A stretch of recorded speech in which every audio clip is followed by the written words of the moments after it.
Stop right there. When you take a bite of a food, you taste the flavor and also you enjoy the texture of the food.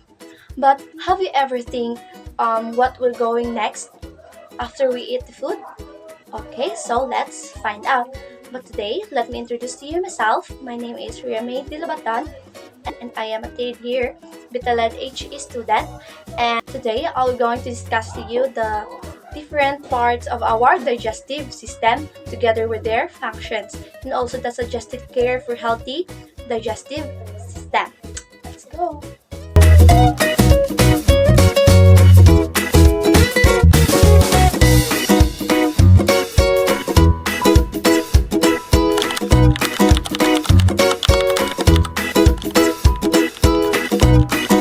Our food digestion begins in the mouth. Digestion starts here. Teeth mechanically grind foods, mixing it with saliva containing amylase to form a bolus. Our saliva starts to break down the food and turn it into a ball-like mixture of food and digestive juices. Saliva also moistens our food, making it easier to swallow. Next up is the esophagus. It is a hollow tube that connects our mouth to our stomach. After we swallow, our food travels down this tube as it encounters powerful squeezes and squishes. Now, we're in our stomach. It is a J-shaped muscular pouch that churns food, mixing it with gastric juices. As the ball-like mixture turns into a frothy liquid, it is now ready to move into the intestine. So the intestine have the two sections, which are the small intestine and the large intestine. Our food gets breakdown even more in the small intestine, and our body takes all the nutrients from it. The three helpers make this process possible. There are the liver, pancreas, and the gallbladder. They release digestive juices that help break down fats, proteins, and carbohydrates. We have here the three parts of small intestines, which are the duodenum, jejunum, and the ileum. Duodenum, this is the first and shortest section, receiving chyme from the stomach as well as digestive juices from the pancreas and the bile from the gallbladder or the liver. The majority of chemical digestions happens here. Next is the jejunum. This is the middle section where the majority of nutrients absorption takes place. And lastly, the ileum. This is the final and the longest section.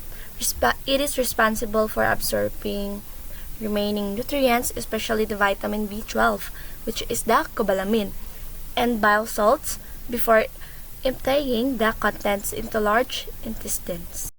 Next to our small intestine is the large intestine.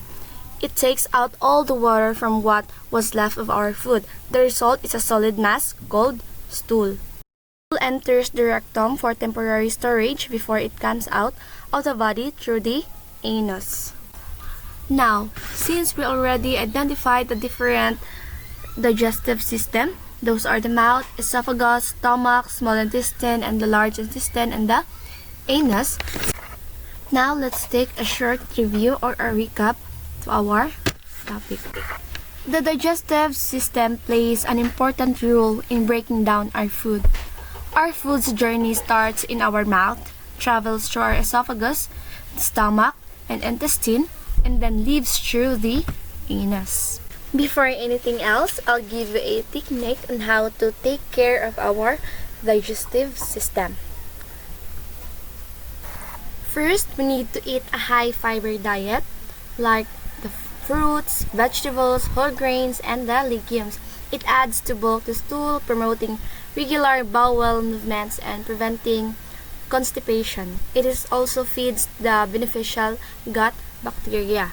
And the second one is stay hydrated. Of course, we must drink plenty of water because water is essential for the digestive process and helps ensure stool is soft and easy to pass. And the third one is we must exercise regularly. Physical activity helps stimulate the muscles of the intestines. Next is the manage stress. Yes, we need to manage our stress because high stress levels can negatively impact digestion. Practices like meditation, deep breathing, and adequate sleep can help mitigate stress-related digestive issues like IBS. The fifth one is we must eat mindfully and slowly, of course. Eating slowly and chewing food thoroughly reduces the amount of the air swallowed, which causes the gas, and ensure food is properly broken down before it reaches the stomach, easing the burden on digestive enzymes. And the sixth one is we must limit processed food and artificial sweeteners.